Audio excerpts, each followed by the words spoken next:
Guys, welcome back to our channel Vani Venkata official. So ఈరోజు మనం జపాలి వెళ్తున్నామండి. ఇప్పుడే శ్రీవారి పాదాలు దర్శనం చేసుకొని జపాలికి స్టార్ట్ అయిపోయాము. ఇదే అండి జపాలికి వెళ్ళే రూట్. చూస్తున్నారు కదా, చాలా అద్భుతంగా ఉంది. అంటే చుట్టూ అటు ఇటు ట్రీస్తో చాలా బాగుంది. క్లైమేట్ కూడా కింద హాట్గా ఉన్నా కానీ పైన జపాలి వెళ్ళే దారిలో మాత్రం చాలా కూల్గా అనిపిస్తుంది మాకి. ఇంకా తిరుమల చాలా సార్లు వచ్చినాము, కానీ లోకల్ సైట్ సీయింగ్ లో శ్రీవారి పాదాలు, శిలాతోరణం, ఆకాశగంగా, పాప వినాశనం ఇవి చాలాసార్లు చూసినాం, కానీ జపాలి మాత్రం ఎప్పుడూ వెళ్ళలేదు. ఇదే ఫస్ట్ టైం అండి జపాలి వెళ్తున్నాము.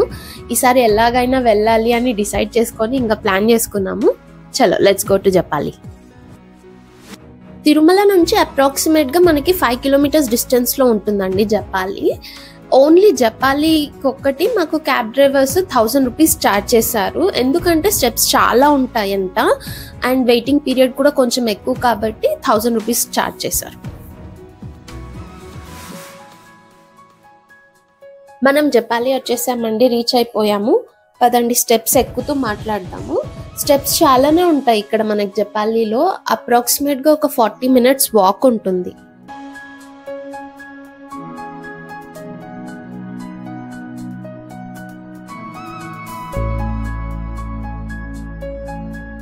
మనం ఈ స్టెప్స్ ఎక్కుతూ వెళ్ళే దారి కూడా చాలా బాగుంటుంది. అంటే కంప్లీట్ చెట్లతో చాలా బాగుంటుందండి, ప్లెజెంట్ గా ఉంటుంది ఎన్విరాన్మెంట్ కూడా.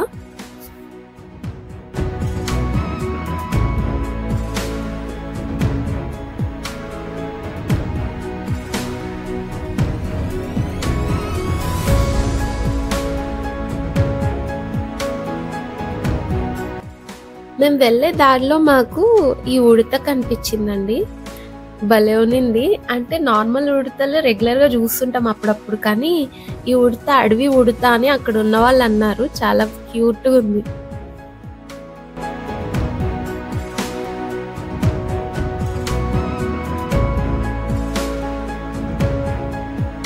మనము వెళ్ళే దారిలో భక్తులు ఇలా రాళ్ళు పేర్చి ఉంచడం చూస్తుంటామండి. భక్తుల నమ్మకం ఏంటి అంటే ఇలా పేరిస్తే మన సొంత ఇంటి కల త్వరలో నెరవేరుతుంది అనేది ఇక్కడ నమ్మకం. జపాలి యొక్క స్థల పురాణం గురించి తెలుసుకుందాం రండి. 33 కోట్ల దేవతల ప్రార్థనలపై శ్రీ మహావిష్ణువు రామావతారాన్ని దాల్చినప్పుడు రుద్రుడు శ్రీరామదూతగా అన్ని శక్తులతో దేవతలందరితో కలిసి వానర రూపంలో అవతరించుకుంటకు నిశ్చయించుకుంటారనమాట. అప్పుడు జావలి అనే మహర్షి హనుమంతుని అవతారానికి ముందే ఆ రూపాన్ని ప్రసన్నం గావించుకొనుటకు ఎన్నో ప్రదేశాలలో తపస్సు చేసుకుంటూ చివరికి తిరుమలలో జపము హోమము చేస్తారు. అతని భక్తికి మెచ్చి భగవంతుడు తన యొక్క రాబోవు హనుమంతుని రూపాన్ని స్వయంభుగా అవతరించి చూపిస్తారు. సో ఇక్కడ జపం వల్ల దేవుడు అవతరించినందున ఈ స్థలానికి జపాలి అని పేరు వచ్చింది.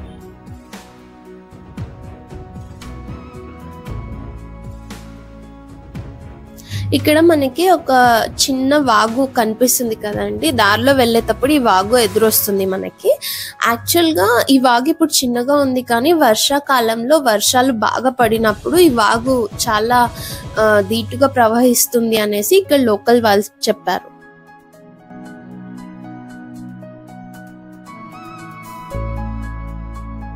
ఫైనల్లీ మనం టెంపుల్ రీచ్ అయిపోయామండి. పదండి లోపలికి వెళ్దాం.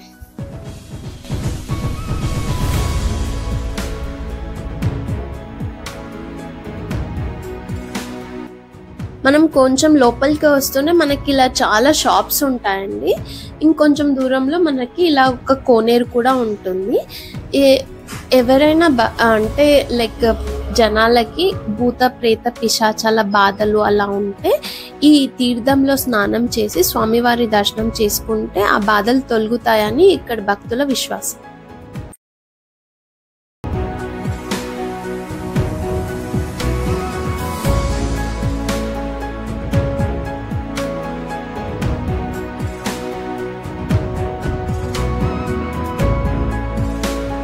దట్టమైన అడవి ప్రాంతంలో ఏపుగా పెరిగిన వృక్ష సంపదలతో, చుట్టూ చక్కని జలపాతాలతో, దివ్య తీర్థాలతో, పక్షుల కిలకిలా రావాలతో, దివ్య సుగంధాలతో, ఔషధ మూలికల సంపదతో ఉన్న ఒక సుందర చారిత్రాత్మక హనుమాన్ దివ్య తీర్థరాజ్యం అండి ఈ జపాలి.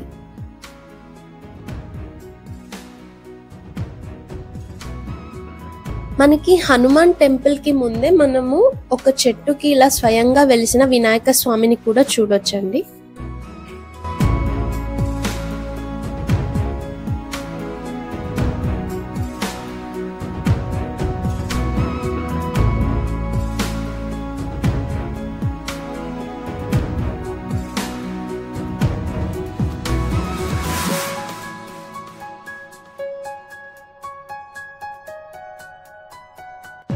ఇక్కడ స్వయంగా వెలిసిన వినాయక స్వామి దగ్గర భక్తులు వచ్చేసి కాయిన్ పెట్టేసి దేవుని మొక్కుకొని కోరిక కోరుకుంటే వాళ్ళ కోరిక తీరుతుంది అని ఇక్కడి భక్తుల విశ్వాసం అండి.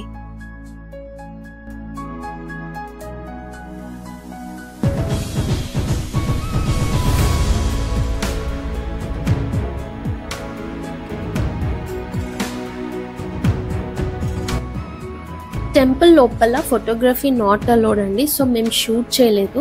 ఇంక ఇప్పుడు మేము దర్శనానికి వెళ్తున్నాము.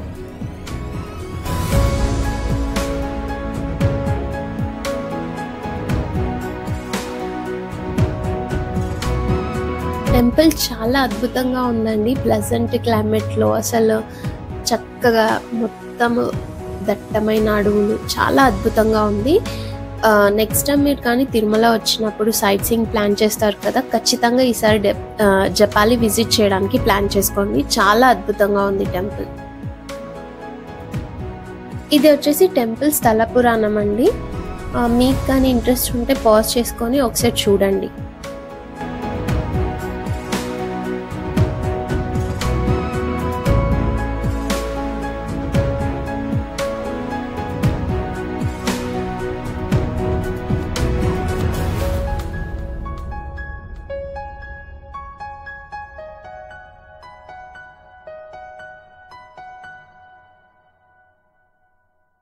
Thank you for watching our video అండి. మీకు కానీ మా వీడియో నచ్చినట్టయితే please do subscribe to our channel, like and comment your opinion. Thank you. By.